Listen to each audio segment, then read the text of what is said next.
좋은 드라마 계속 써주세요. 배우 이주아입니다. 연속으로 아침 드라마 2편을 끝내고 나니 몸과 마음이 많이 아팠습니다. 드라마를 더 이상 쓸 수 없을 것 같은 절망감이 몰려왔습니다.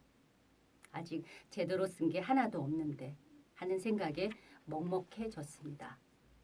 그럴 즈음 아시아의 드라마 작가들이 모이는 아시아 작가 컨퍼런스에 참가하기 위해 일본 후쿠오카에 가게 되었습니다.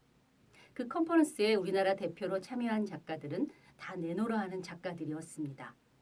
해를 품은 달, 전원일기, 아들과 딸, 파스타, 반짝반짝 빛나는, 다모 등 대표작들을 가지고 있는 작가들이 참여했죠.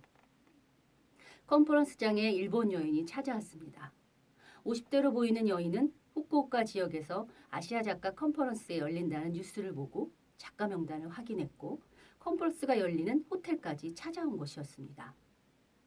그런데 이상한 일은 여인이 그 많은 유명 작가들 중에 유독 송정림 작가를 찾았다는 것입니다.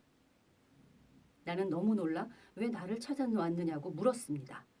그랬더니 이렇게 대답하더군요.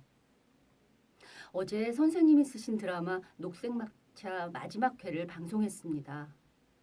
죽고 싶은 마음뿐이었는데 선생님이 쓰신 마지막 회 대사가 저를 살게 했습니다. 여인은 한국 드라마를 좋아해서 한국말을 배웠다고 하면서 더듬더듬 서툰 한국말로 이런 말을 전해주었습니다.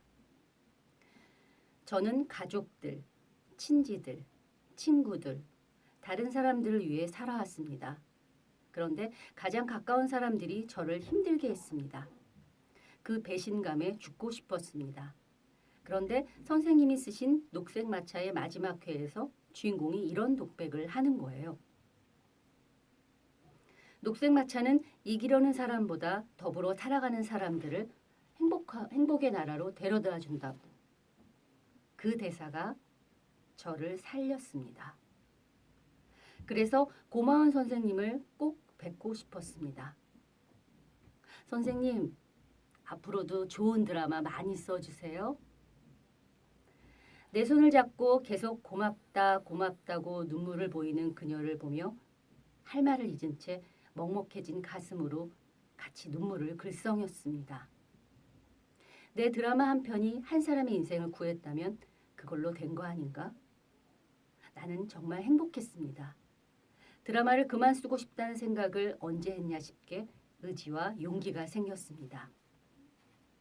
컨퍼런스를 마치고 이틀간 더 머물며 규슈 지역을 여행했습니다.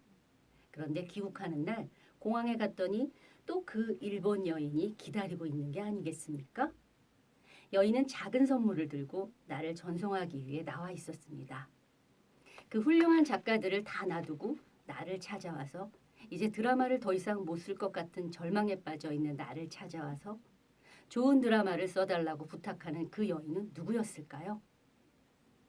문득 그런 생각이 들었습니다. 그 여인은 천사다. 내가 시리에 빠져 있을 때 나를 일으키기 위해서 신이 보낸 천사임에 틀림없다. 아직은 드라마를 그만둘 때가 아니라고 일러주신 신이 보낸 천사임에 틀림없다.